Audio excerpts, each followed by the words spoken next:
เอาสบายดีพ่อแม่พี่น้องมื้อนี้แล้วมาเล่นน้ำไอซักไอตุ้ยพาFC มาจากเฟรชโนมาเล่นน้ำ so นี่เป็นบ้านไอซักด้วยนี่นะ so he pay 50 bucks a month here ล้านหนึ่ง so ไอซักอยากถามด้วยนี่นะเพื่อนเฮาจะคล้องเขา for sale และเขาติด for sale ถ้าเขาขายนี่เขาสิเฮ็ดจังไดกับเฮาแต่ในบ่ฮู้แล้วนี่เรื่องข่อยนี่นะวันนี้เขาติด for sale เด้เขาก็ต้องได้หาหม่องอยู่เด้แต่ถ้าเขาไล่เฮาออกเนาะแม่เราบ่แม่นดิแหม่คนมาเบิ่งมื้อนี้เด้อคนมาเบิ่งบ่เขาไล่เฮาออกบ่ไล่ contract เขายังเดือนวันที่6เบิดเดือน6เบิดเฮาต้องได้คันเขาขายเฮาต้องได้ออกเลยเนาะต้องเอาของออกเบิดโซมามันจังไรคนบ่มีของเซาวะหาของเซาอยู่ได้อยู่นะโอ้มาอยู่น้ำโอ้ยอย่าเมื่อไหร่เราอยากเดี๋ยวไปเซาแบบเป็นเพื่อนอยู่จังสะดวกเนาะเซาแม่นเซาเป็นหลังอยู่แล้วสิหาเบิ่งหรอกหาถามแถวบ้านแถวนั้นถามเบิ่งจังไรซักจังไรมื้อนี้นะมื้อนี้จังไรมื้อนี้รอถ่ายตุ้ยถ่ายตุ้ยวะตุ้ยไผสิมาหาตุ้ยก็มัน FC มาจากอเมริกาบ่เมืองเนี้ยเพิ่นสิมาจากเฟสโนโอ้เฟรชนูก็ฮู้กันป้ามีแต่เฟรชนูมาหลายเนาะแกก็สิไปนำบ่นี่แกก็ไปนำอ๋อว่าอยากมาเห็นอยากมาเห็นว่าซักกับมันเอาถือกล้องเอามาถ่ายเอาเฮาเนี่ยมักเฮาเฮ็ดสไตล์ใหม่มักอยู่อันนี้โอ้คักเนาะพี่น้องเนาะเฮาจุ่มคงยาวเนาะก็มีแต่คนว่าเฮาว่าโอ้คือจั่วเว้ยแท้หัวโหลนหลายคือจั่วเลยเฮาอยากจุ่มคงยาวเลยเฮ็ดแบบนี้คืออยู่ว่า FC ทั้งหลายเนาะเห็นแคมเลยนี่สไตล์ใหม่ใส่แว่นตาเป็นตาปลอมนะครับเฮาบ่เก่าเฮาบ่ได้ใส่แว่นตาเบิดโอ้รอเก่าเว้ยนะโอ้แกะเด้อน่ะเข้าสิมาจักโมง4:30บ่ส่งมาแล้วมันเก็บเลยสิไปไสอยากไปไสเลยถาเบิ่งว่าสิเอาไปทางไหนเอาไปทางอันนั้นน่ะทางวันไปแพร่ยังมันนั่นมันมีน้ำมันสิเย็นขึ้นน่ะนะไปนั่งกินอยู่หั่นก็ได้เพราะมันได้ถ่ายวิวมันมีวิวงามๆเลยวิวงามวิวงามเลยไปทั้งลุมก็ได้ทั้งลุมเนี่ยเนาะมองบ่เคยไปนะมองนั้นเฮาเคยไปหลายเทื่อแล้วตรงหม่องนั้นน่ะไปก็ได้ไปอีกก็ได้บ่มีปัญหาครับกำลังไปล้างรถก็มาเลยนี่นะรถเปื้อนหลายเว้ยอันนี้ get a cover like this ซื้อ cover มาใส่รถมันจังบ่ขี้ฝุ่นบ่เข้านี่ล้างรถใหม่งามบ่ I just watched that 50,000 2,000ไปนี่แหละไปล้างยันมาเด้อนี่เด้อบ่แม่นได้ยินเสียงรถนี่ไปล้างรถมาพี่น้องจากกันเพิ่นก็มีอาหารอยู่เฟสโนจานคนรู้จักกันแม่นบ่ก็ไปกินโอ้มีอาหารบ่ไปกินอาหารเพิ่นน่ะส่งลูกชายเพิ่นก็แท้เข้ามาสอบสอบหาบ่เห็นไปกินกุ้งเต้นอยู่หั่นก็ได้อยู่เฮือหั่นน่ะเป็นนางอยู่หั่นก็ได้เพราะว่ามันมีวิวงามนั่นวิวงามเนาะโอเคมันจังได้แบบมันนั่นรีแลกซิ่งเด้โอเด้มันมีวิวงามนั่นเองถ่ายโพสต์ถ่ายรูปถ่ายวิดีโอนะแม่นะครับนอนกันผมมาแล้วบอกแกให้ยังแกนอนอยู่บ่เลยบ่อาบน้ำดิเป็นจังไดเด้อซักเป็นจังไดเด้อมาอยู่นี่ยังมาอยู่จักเดือนในตานี่นะฮะผมมาเดือน12 3เดือนเต็มๆเลยบัดนี้เนาะ3เดือนเต็มเลยเนาะ3เดือนแต่เฮาพบกันทำอิฐเนาะ3เดือนเต็มๆเลยนะเฮามาฮู้กัน2เดือนไหนเด้3เดือนเต็มเพิ่นได้มาอยู่นี่ได้มาเจอเพิ่นอยู่นี่แล้วก็จังไรชีวิตใส่ชีวิตอยู่จังไรดานี่อยู่กินมาจังไรดาเฮ็ด YouTube ไลค์อีหยังเบิดแล้ววะแบบโอเคอยู่ยังเงินยังบ่ทันได้ดอกเฮ็ดยังเว้เสือยังถ่า process อยู่เนาะถ่า process อยู่ก็สิไลค์อีหรอกถ้าแล้ว process แล้วก็สิไลค์อีหรอกว่ากันแล้วพวกคุณแนวได้มีแต่รอถ่าซื่อรอถ่าอยู่ ก็มีคน support หลาย support system หลายอยู่พี่น้องมีการขอบใจ FC หลายเนาะที่support พวกเราเนาะ support อันเบาซักเลย support เบิ่งไลค์แล้วก็ comment พวกเราเพราะเราพอไหลเงินเนาะอย่างนี้มันก็เล็กๆน้อยๆพอใส่ชีวิตไปนั่นแหละ แม่น แล้วเขาก็ไหลทายเอาเมืองลาวเบิ่งให้พ่อแม่พี่น้องเบิ่งว่าเมืองลาวเป็นจังไดเดี๋ยวนี้มันก็เจริญขึ้นหลายแล้ว แท้แล้วบ่ แม่นก็ โอ้ โอ้ ย ย แฮงสิดีขึ้น แห่งสิดีขึ้นได้พวกเฮาสิมาอยู่หลายคน หลายคนน่ะกันแบบตั้งใจสิมาอยู่นี่ก็หลายคนแบบหลาย แม่มีหลายคนสิลงมาอีกนะนี่พวกเฮามาทำอิฐก่อนแล้วก็โอ้มันสิมีแนวเฮ็ดมีหลายเฮ็ดอยู่หรอก เห็นเด้ เอามาแล้ววะนี่ ตื่นมาเลย ไอ้ตุ้ยทหารหั่นตัว โอ้นะ ไอ้ตุ้ยตัวไหน ไอ้ตุ้ยนั่นยูทูบเบอร์นี่ โอ้ไอ้ตุ้ยหั่นน่ะ ตุ้ยชอบบ่ ตุ้ย travel หั่นน่ะโอ้ เอามาจากเวียงนั่นเลยยืมกัน เราคือจะไปเมืองไทย ฮะวันนั้นยังบ่ทันไป ยังบ่ได้ไปเมืองไทยเทื่อ ทันไป because we talked yesterday นะไปเมืองไทยโอเคครับซะเฮาสิตามรถเฮาสิเอารถเฮาไปวะเด้อ จอดอยู่นี่ก็ได้ถ้าแบบมันไก่คือแบบมันนั่นน่ะไก่บ่มาทางไหนก็ได้เพิ่นจังบ่ได้เหยียบไปเหยียบมันน่ะจอดรถไว้นี่แหละ โอเคเดี๋ยวเฮาก็มานำกันเลยเนาะ บูว่าจะสิมีจักคนออกมาเนี่ย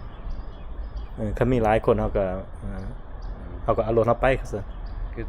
อสิฮู้ต้องมาจากเฟสโนนฮู้จักอยู่แล้ว สู้จักกันอยู่แล้วเนาะ ก็ไปกินอาหารกินอาหารไปกินเฟ้อ อ๋อ ไปประมาณ2เทื่อแล้ว อ๋อ ทรายเป็นกันนั่นน่ะแท็กมาหาอยู่ อ๋อดีแล้วได้มาฮู้กันได้มาเห็นกันได้โอ้ FC มาเที่ยวหลายเนาะเดี๋ยวนี้เนาะ หลายเดือน10แม่งสิลงมาหลายอีกเดือน10 มาหลายมาเที่ยวหลาย เดือน10มาหลาย มึงได้เห็นโจเนาะโจมาจาก Washington State กับโจ โจ ไอ้โจ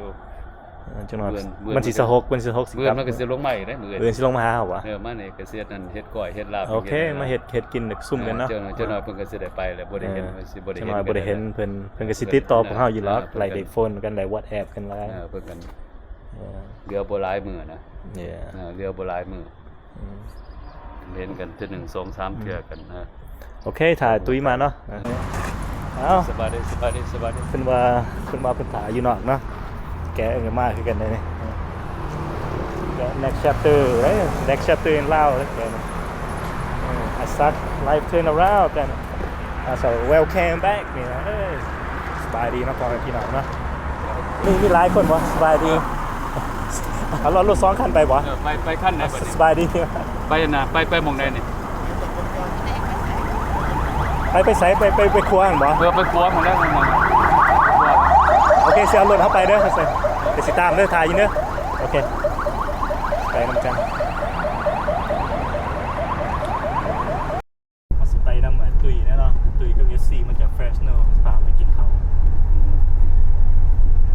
FC มาจากแคลิฟอร์เนียนะเฟสโน Fresno California มาจากเฟสโน เอารถไอ้ตุ้ยท้ายรถไอ้ตุ้ยอีกนะอีไซล่ะอีไซล่ะ ไปรถไปหม่องนั้นน่ะหม่องครัวไปเลย เป็นส่งโลเคชั่นนะครับใส่ ตัวนะเดี๋ยวกัน แ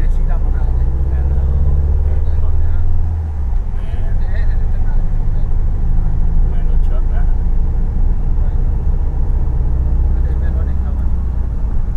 อ๋อรถช็อปมันสีดำ3FC มักอยู่ว่านี่นะสไตล์ใหม่ มักอยู่ว่าทรงผมใหม่เนี่ย ส่งผมใหม่มักอยู่ว่าอยากให้เฮ็ดส่งอยู่บ่ส่งแบบคือprofessional เนาะใส่แว่นตาเข้าไปคำเนาะใส่แว่นตาเข้าไป แบบนี้เขาเรียกฟุตบอล คืออยู่ว่านี่ ใส่แว่นตาอย่าง คือแบบคนหูจะคว่ำนะ คือเนอร์ส คือคนหูจะคว่ำแบบว่าเป็นผู้หูจะคว่ำก็คือแบบเนี่ยเขาก็มักสไตล์นี่แหละเนาะเล่โลดตุ้ย ซีเมนต์เล่ กี่สาว โตโยต้าเนี่ยนะ ผมเป็นคันนี้รถเป็นรถกระบะนะ มีการเป็นกี่เนี่ย รถเป็นคันของเก่านี่ โอ้ย ซิมอน เรื่อยๆวะเนี่ย แม่เขาไอดอลเขาไอดอลเขาเอาลงครับตรงไอดอลคุณมันไอดอลคอนโทรลบาร์เขาบอกตุ้ยไปซื้อมาใส่อยู่ ยากนะที่สินออกแบบว่ายากนะเทียนตัวนี้ก็เป็นมองเลนกล้ามเนาะ เห็นฟิตเนสเขา ฟิตเนสแบบคู่มือเลย ร้อยกันกัน เอ้ยกลางคืนเขาเล่นมา สุดท้ายประเด็นนั่นมันคือนั่นเอง เล่นกลางคืนเขาเล่นมา สมมันก็ต้องเล่นท็อปสาวที่มันไม่แต่ผู้ชายผมว่า โอ้กับมีเบิร์ดนะเชิญอันเอเนาะ พูดเอาแฟนลงกันแล้ว แกงสเตอร์ เมื่อกี้แบบ พวกนี้กี่ฝุ่นร้ายแล้ว หัวมันสั่นเนี่ยจุดเนี้ย ต้องให้คุณส่งโลเคชั่นมาให้ในพี่ก่อนเดี๋ยวตุ้ยพอได้เห็นกันจักปีเลยเนี่ยฮะ ว่าให้เฟิร์สจะฟีกายเนาะบาซักเนาะ ก็บ่าวในบ่าวซักไงโอ้ยมากินอยู่นี่วะเนี่ยโอ้ อยู่นี่มัน อยู่นี่ ปลาซ่านนี่ มันคือ จะดีพอด ญี่ปุ่นมันมีเรือหั่นน่ะแล้วว่าจะไปขี่เรืออยากไปนั่งอยู่เรือหั่นน่ะลงไปทางลุมหั่น เรือ น่ะ เขาออกแล้ว บ่ไปนั่งซื่อๆนั่งแบบเรือหั่น อยู่ น่ะ นี่ดีก่อน แน่ๆมันก็ใกล้ๆวิวมันก็งามคือกัน เมื่องานก่อนเนาะ ปฏิไป คันเฮา จังไร มาตอนสวยหัน เออ FC ว่ามันจะค้อน ซ้ำนี่พอดีงามเนาะ กันเลยว่า เป็นนางซุ่มกันเลย เลยว่านัดกันตอนแรงแต่5 โมงวันนี้ถึงรถติดเด้แต่ก็ได้ออกมารถติดอยู่ในเวียงผลมันติดย้อนสาเหตุที่ว่าคนเรียนคิวแต่น้ำมัน2 เลนก็เป็น3 เลนได้เป็นเลน3 เลนก็เป็น4 เลนแล้วก็รถติดเลย น้ำมันนี่อันแต่เฮาต้องได้ตื่นแต่เช้าไปเอาเฮ้ยแถวเฮาลูกแต่เช้าไปเรียนแถวมันจะง่ายกว่าค่ำคืนนี่มันสิหลาย เขาให้เท่าไหร่ 5แสน 500,000ยังดีเด้ คน5แสน อยู่เมืองไทยเขาให้500 บาท 500 บาท 500 บาทครับประมาณสักนิดเล็กจิสนิดแค่ โอ้ยพวกขี่รถใหญ่คนใหญ่ไปไหนเลยเนาะ ฮะเด้โชคดีแต่ว่าเขาใส่ปั๊มหนึง500แล้วก็แล่นเข้าอุดรครับมีปั๊มหนึงแต่ว่าใส่ได้เบิดเต็มเบิดบ่มีแท่งมีหยัง อ๋อ เป็นฟุ้ยเป็นหยังก็ อีหยังก็ให้ใส่เบิด ใส่ได้เบิดเอารถไปใส่ เจ้าก็มาได้ไทยตัวเนาะมื้อวานรัฐบอกว่าจะไปไทยแม่นบ่ ไปไทยไปใส่น้ำมันซื่อๆนี่นะใกล้บ่ได้ตั้งไปไทยไปใส่น้ำมันซื่อ โอ้ไปไทยไปใส่น้ำมันนี่ แม่นแต่ว่าก็ถึกได้ ถือ อยู่ วะ นี่มันเกือบ40,000แล้วเนาะ อ๋อ อยู่พุ่นน่ะประมาณ18 19 บาท อ๋อ เพราะว่าดับเบิลเลยอยู่เมืองลาวน่ะ ดับเบิลอยู่เมืองลาวโอ้ เอาไปใส่อยู่พุ่นดีกว่านะมีโอกาสเนาะถ้าผู้ใดมีโอกาสที่ว่าข้ามไปให้อุดรหันมันจะมีหลายๆปั๊มที่ว่าเปิดมาปตทหลาย โอ้แล้วยินเด้อพ่อแม่พี่น้องอยู่ภาคไทยมันสิถือกว่าอยู่ภาคลาว สอง เนาะ เทื่อ 2เดือน สองเทื่อ โอ้ดับเบิลเนาะ 30เท่าไหร่30 บาทวะจะประมาณนี้แหละต่อลิตรนะ โอ้ เดี๋ยวเขาไปเมืองไทยมาเหรอวะไป เราไปใส่น้ำมันมา ไปใช้น้ำมันอยู่เมืองไทย ตั้งไปใส่น้ำมันซื่อๆนะ ก็คักนะ แต่ว่ายังสิไปอีกอยู่แต่ว่าไปประเดี๋ยวสิเอาถังไปนะเลย เอาทางไปใส่ได้อีกนะ ไปใส่เลยปัดนี้ เออ ต่อลิตรแล้วก็ ได้บ่กินหรอกไป โอ้ เพราะนะพาไปก็เป็นหนองคายแล้วไปเข้าอุดรน่ะประมาณ50 กิโลตอนนั้นแต่ว่าอยู่แถวหนองคายกับนี้แต่ว่าเขาจะให้ไป500 บาทแล้วเขาก็ไปตามปั๊บแต่ปั๊บเลยเพื่อนเขาก็แล่นไปรถ เนี่ย เมื่อวานนี้ปั๊บแรกกันแล้ว500 บาทอยู่2 ชั่วโมงเพราะว่าน้ำมันเบิดแล้วค่าเขาโดดิ่งธรรมดาแล้วน้ำมันโดนเทคือเลยค่าแบบสมองเราแค่เข้าไปปั๊บเอิ้นก็ว่าเอาเต็มที่เลย อยากมีถังกันเจ้าว่าอยากมีถัง กัดเนาะแต่มันจะไม่ยอดโดนมาได้ติดเลย อ๋อนะไปมื้อเช้าเข้ามามื้อแลงซื่อ ใส่ข้าวด้วยมือเดียวเนาะ กลัวเป็นส่งคนบ่ก็อย่างนั้นเป็นเล็ด ๆบ่ไปใส่น้ำมันซื่อ ไปใส่น้ำมัน ไป ซื้ ใส่ อ น้ำมัน ๆไปหา แท้ ใส่ ๆ น้ำมันซื่อๆข้อยชอบใส่น้ำมัน คักโอเคไปนั่งที่ห้างเพิ่นเนาะ ไปอันนี้ลงไปไปพากันไปนั่งชิวๆอยู่ เข้าฉาก นี่น่ะส่วนตัวทางวันนี่แหละบรรยากาศยามแรงเนาะ มาแต่พูมัสเลกแคลิฟอร์เนียติดซัคราเมนโต โอ้ที่ซักเมนโตเฮากับอยู่ซักเมนโตเด้ตะกี้นะแต่ปี1990พุ่นนะ เคยอยู่ซัคราเมนโตแต่อันน่ะ186ล่ะ 86บ่โอ้เฮายังอยู่เมืองลาวอยู่อยู่เมืองไทยนะ 86ล่ะ เขามีการ จากซัคราเมนโตไปอยู่อันน่ะพูมัสเลกมันก็02 การนอน อ๋อ02โอ้อยู่ซักเมนโตเฮิงเนาะ โดด อยู่แถวไหนหั่นน่ะ อันน่ะอยู่อันน่ะตอนไปอเมริกาใหม่ๆเห็นบ่อยู่แอลเบอร์กรีนแล้วก็มาอยู่อันน่ะคุ้ม ประมาณที่ไปแล้วป่ะที่ได้ อยู่อันน่ะ เพิ่นก็ว่า ทั้งวิโอดินดา ทั้งถนนเบลถนนเมนนะก็แจน แล้วก็หันไปก็ออกไปอยู่พูมัสเลก เฮาก็จื้อบ่ไหลแล้วตอนเฮาอยู่หันยังน้อยอยู่ กดน่ะก็เห็น เราอยู่ซัคราเมนโตต้นแล้วแต่ปี86มาอเมริกา 86เป็น2002พุ่นน่ะ no 86 86แต่ ตอนมาอเมริกาเลยตกมินนิโซตาแล้วก็ย้ายมาอยู่อันสตาร์ตัน มาอีกอยู่ แล้วก็มาอยู่ซัคราเมนโต ไกลๆกันเนาะชั่วโมงนึงสักตอนเฟสโน แต่ว่าผู้ใดว่ามาจากเฟสโน บ่ได้มาจากแฟสโน โอ้ยว่าผิดเนาะ ได้ยินไว้ ผิดนะ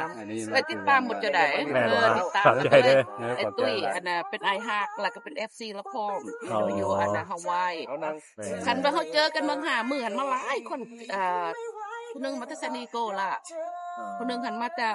เคียงขอนอร์ทแคโรไลนาเดี๋ยวฟอลโลว์หมดเจ้าอันน่ะวันนี้เฮาก็เลยอาทิตย์หน้าก็ยังมีคนมาอยู่หมดอ้ายหมดหมู่นะมีมาหลายเนาะ สวัสดีพ่อแก ก็ฮู้ ติดต่อหมดจะเด้อ ฮู้เบิดเด้อ ตามนี่เด้อ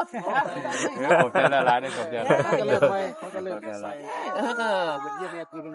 ไป ดีใจเห็นหมดจ้ะนะ อ๋อเข้าใจเด้อ หมดจะ how you guys like Laos Now is good เฮาก็เฮียนอยู่ก็ ม่วนอะไรนี่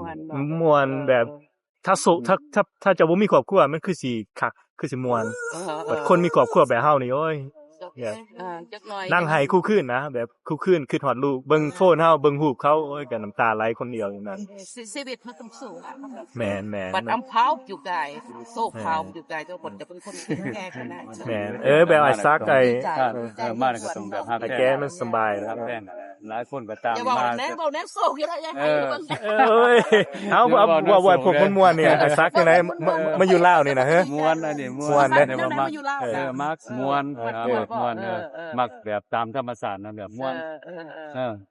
เคยนี้แต่นี่ก็อายุยังน้อยๆนะมันกลับบ่ได้เกิดบ่สิกลับมานี่ไม่ยังไม่เห็นอีกเลยโอ้มัก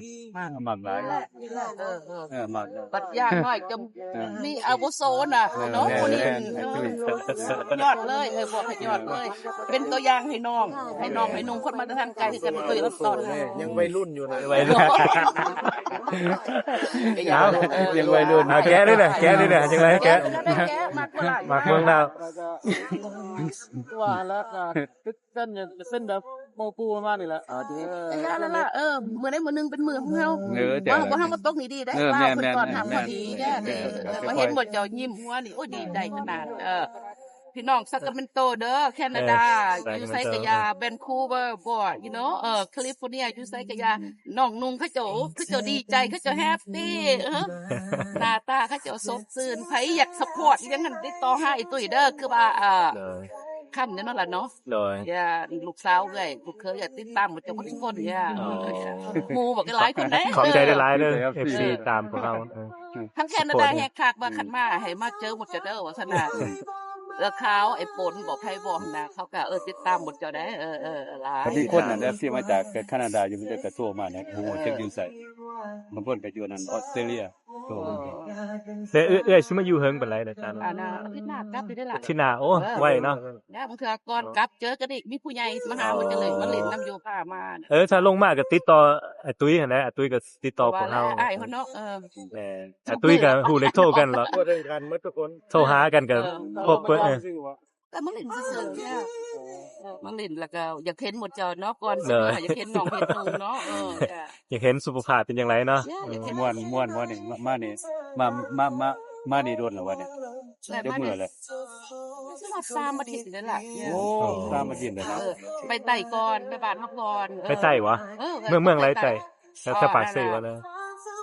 สุกุมาตอนตลาดจันทร์ซักปักเซ่ จำประสาท เออ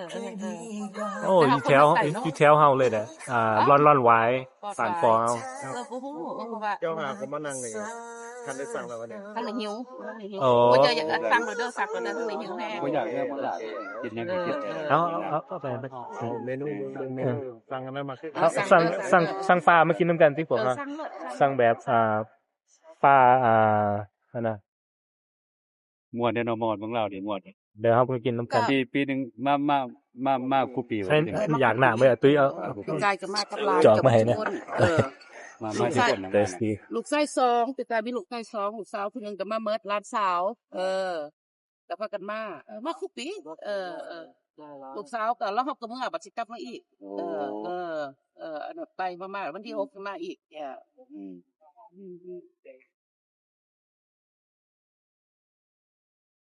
ม่วนอยู่บ่มอดของเรานี่ม่วนบ่มัก เอ้ยหั่นน่ะไปใส่กระมวลมาเห็นหมดจนแห้งดีใจแห้งหมดเห็นน้องเห็นนุ่งมีความสุขเนาะเอาบ่อยากไปใส่เลยอันนั้นน่ะคนบ่เคยมาเมืองลาวบ่เคยมาเมืองลาว เนี่ยทำอิฐพวกเฮาเบิด3คนเลยทำอิฐเลยนะ อยู่ไสมันก็บ่คือบ้านเฮาดอก แท้แล้วบ่อยู่ใส่คือบ้านนะม่วนนี่ บัดภูมิใจในโตไอ้ตุ้ยหลายอ้ายมันเผาหยัง ข้าวแม่เจอตุ้ยทำอิฐเฮาไปเล่น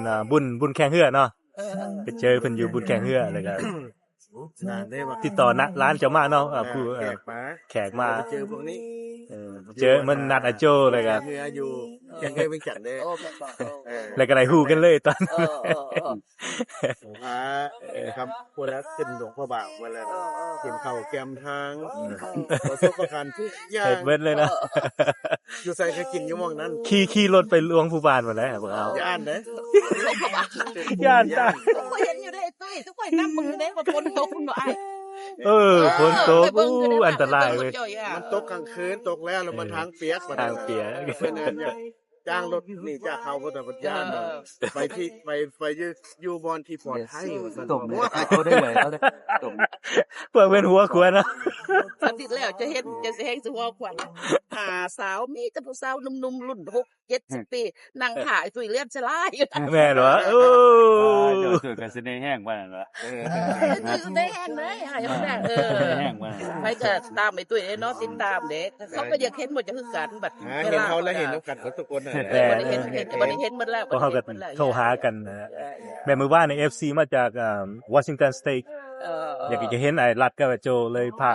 าไปเล่นน้ำไอ้รัดไอ้โจว่าโทรหาไอ้ตุ้ยโทรหายูทูบเบอร์คือกัน เราอยู่ในรถเด้ในรถเห็นแล้วทางสบายดีตุ้ย คนอื่นเล่นนี่กันน่ะล่ะแต่ดีเมื่อวาน ไอ้บ่แก้ก็ว่าได้แม่แหละว่าได้แม่อยู่แม่ล่ะคือ เว้ยก็ต้อง เนี่ยก็ต้องมานั่งกันต้องคุยกัน เอาปลา ปลาหนึ่งบ่ ปลาหนึ่งปลาหนึ่งหั่นน่ะปลาสมหนึ่งอย่างเงี้ยหั่นน่ะ หมายว่าปลาหนึ่งปลา แบบสมมันหนึ่งหั่นน่ะปลาหนึ่งบักหน้าบ่เข้าว่าจังได๋ แบบมะนาว นะครับ มักบ่มีเส้นมาบ่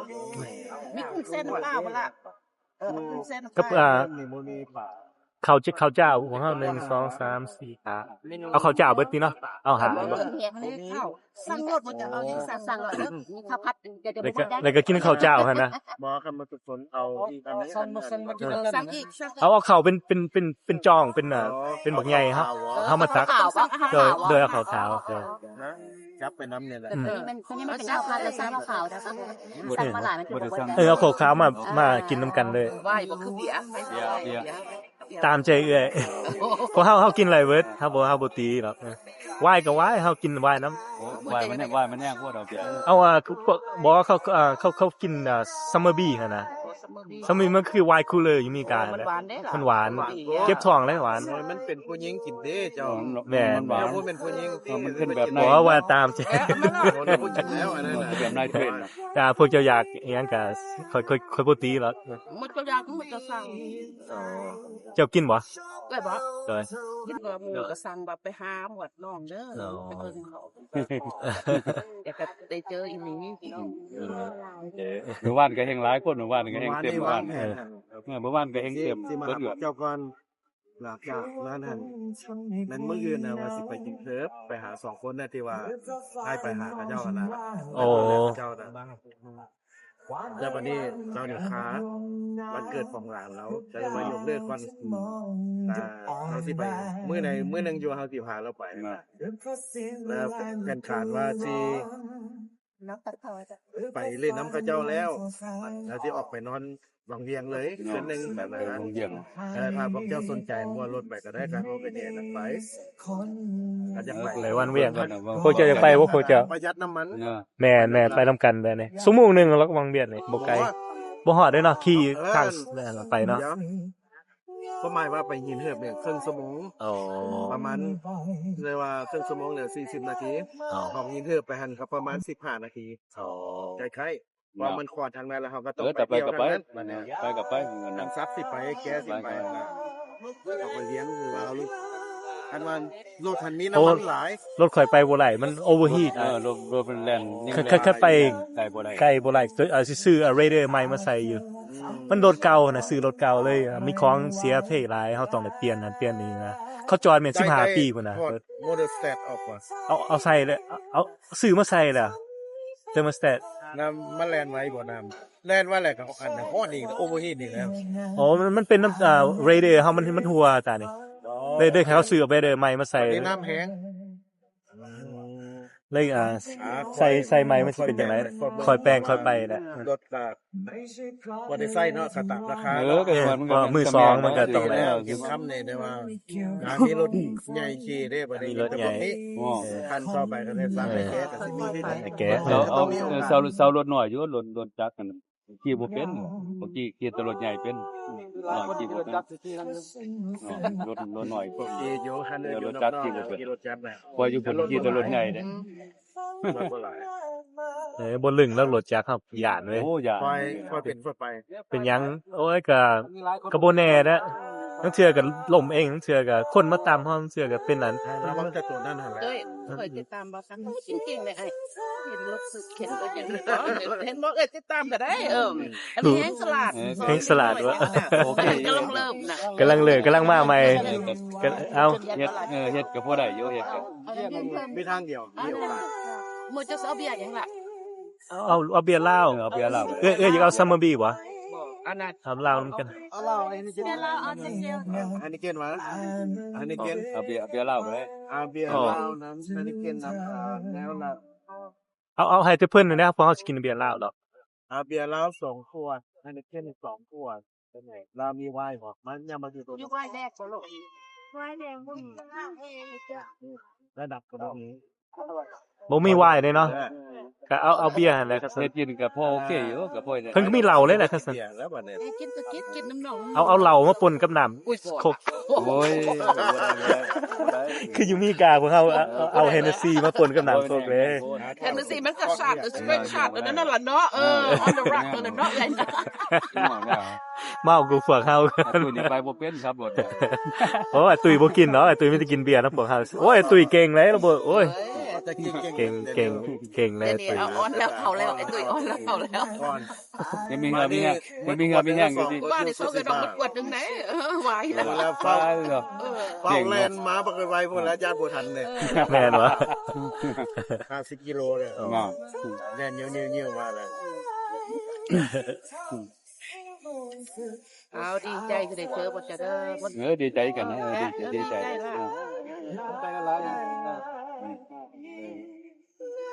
แหมได้ดีใจแล้วมันเจอกัน อยู่ซากาเมโดเนาะซากาเมโด คนมาเที่ยวหลายด้วยเด้อเนาะ หลาย โอ้หลาย เที่ยวหลาย เดือน10แห่งสิมาหลายนะเดือน10ก็เตรียมเอามาแล้วหลาย ว่าลงมาแล้ว2กินแล้วนี่ เวิร์ดบ่นั่น อันนั้นพวกก็สึกส่งมา69คน แบบคนธรรมดานะ ถึกส่งมา เพราะว่านั่นเดือน10เพิ่นมันอากาศเป็นสิเริ่มเย็นหมดคนก็สิลงมา มาเมื่อกี้นี่60เท่าเนาะ 69คน เขาคือว่าพี่น้องนะคนนึง แม่นวะ ตอนมันเตรียมมาแล้วก็ที่ญาติโซเปรูปลงน่ะแต่ว่าเขาบ่ฮู้ว่ามันสูตรนั้นอยู่หม้องไหนโดดตะคายสูตรนกกระคายใกล้ๆบ้าน ก็อยู่กระบงมองเจ้าเงื่อนก่อนอันนี้จีบก็ประมาณ เอา 7นาที เขายังบ่ได้เปลี่ยนโลเคชั่นเชื่อยังมองเก่าอยู่ ยังมองเก่ามา saying that อ๋อ เอาจังซี่มื้อหน้าไป คนเมื่อเราพบเจ้าแล้วเขาอยากไปเบิ่งขี่รถไปเบิ่งเนาะแต่จอด ไปไล่กับไปเจ้าเขาไปไล่ไอ้ตุ้ยเขาไปยามหั่นน่ะไล่ เราจะเข้าไปยาม บัดพวกเฮาสิเขาไปยามอะไรอยู่วะพวกเฮาไปยามอะไรอยู่วะเขาบ่ไล่วะบ่เว้านำไอ้ตุ้ยถามไอ้ตุ้ยเอาเขาไปไล่บ่โอเคบ่เอานำไอ้ตุ้ยว่าไอ้ตุ้ยตัวนี้อยากไปไปยามแม่ไปตุ้ย อย่าตัวว่าโตไหม โอ้ ไว้ตรงนี้ตุ้ยตน ก็ลืมไปเนาะพวกเฮาอยู่มีกามีแต่เว้าโตเลยพวกเฮาคนมีกาเบิดทุกคนแหละ แล้วเพราะว่าโตแล้ว เฮาลืมเนาะมีกาเฮาเว้าอยู่เมืองลาวเนาะเฮาเว้าผิดเนาะขอโทษเด้อเขาถือหายหลายเทื่อเลยเจ้าอย่าเว้าแม่ว่าพ่อเฮาคนผู้หญิงก็มาข้างเฮาว่าหายเฮาอย่าเว้าแม่เขาบ่แม่นสัตว์เฮาก็ผิดไปหลวงเขามี2โตนะ ตัวให้ตุ้ย มันบ่มีขัวเด้สมัยตะกี้น่ะ แน่นอน มันจะอันนี้สิเป็นทางลงเนี่ยนี่ทางลงบักอันนั้นก็แม่นเนี่ยประเด็นทางนี้ มันเสียมมั้ยเสียมมั้ยบ่เสียมมั้ย ประเด็นพระเจ้า สิบ่กินกันน่ะหลายคนยังแซ่บ อันนี้สั่งกันได้กินน้ำกันได้หมดเด้อ กินกันหลายคนยังแซ่บ ไอ้บ่ทางนั้นก็แม่นเหรอ มันจะจอดจะเทิงอยู่แม่นแล้วจอดเทิงนี่เดี๋ยวมันลงกันลงกัน บ่จบคือบ่สั่งนะชิมเลยแกะคือบ่สั่งนะ บ่ คือละ แม่นอันนั้น น้ำสั่งนี่ เอาเลยเอาปลาเลยเอาปลาที่ ผู้เสิร์ฟเพิ่นก็บ่ให้โอกาสจักหน่อยได้คำนึงเข้าไป2คำเข้าไป อันละเอานั่นอีกได้บ่สอบกันนี่2จานบ่ 2มีเอ็นไก่บ่มีด้วยเอ็นไก่2จานเด้อกุ้งแซ่กับปลา2จาน เดี๋ยวเพิ่นเอาเมนูมาเบิ่งดูครับเป็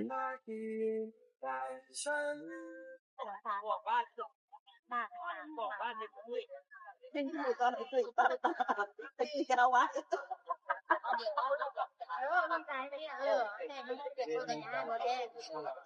ขอโทษทำไมใจเธอนั้นรู้สึกผิดในเมื่อจะคิดกำไรชีวิตคือการนอกใจเธอก็รู้ว่าฉันต้องเธอเปลี่ยนทำมันลงไปที่ผ่านมาฉันไม่เชื่อใครคิดว่าเป็นข่าวลือนั้นเมื่อจากตาหัวใจก็เห็นแต่ฟ้ามัวมนเพิ่งรู้การโดนคนรักคือหลังทรมานไม่อยากมองหน้าคนแบบนั้นไม่อยากฟังอะไรทั้งนั้นอยากเป็นเธอแค่เพียงสั้นๆให้เลิกแล้วต่อกันทุกอย่างผู้หญิงอย่างฉันรักผู้ชายได้ครั้งละคนความเชื่อใจฉันให้ได้แค่คนละครั้งฝากชีวิตกับเธอไม่ไหวต้องตัดใจที่ตัวออกข้างหลับแค่ไหนก็ต้องแยกทางนี่ก็รอฟังข่าวปลายใจหลังเดียวก็เกินจะพอไม่มีพรุ่งนี้ไม่มีถนนให้เริ่มต้นใหม่ถึงแม้ทำใจให้ความในมันก็ไม่พอหมดความหวังเมื่อรักไม่ซื่อเป็นแบบบ้านเราเกย์บอยอะไรให้รอจะกันไปให้เธอไปต่อจะสอหากี่รักก็ใช่ขอบคุณเด้อพ่อแม่พี่น้องที่ตามเข้ามามื้อนี้ถือหยุดไปก่อน Thanks everybody for following like comment subscribe catch me in the next video thanks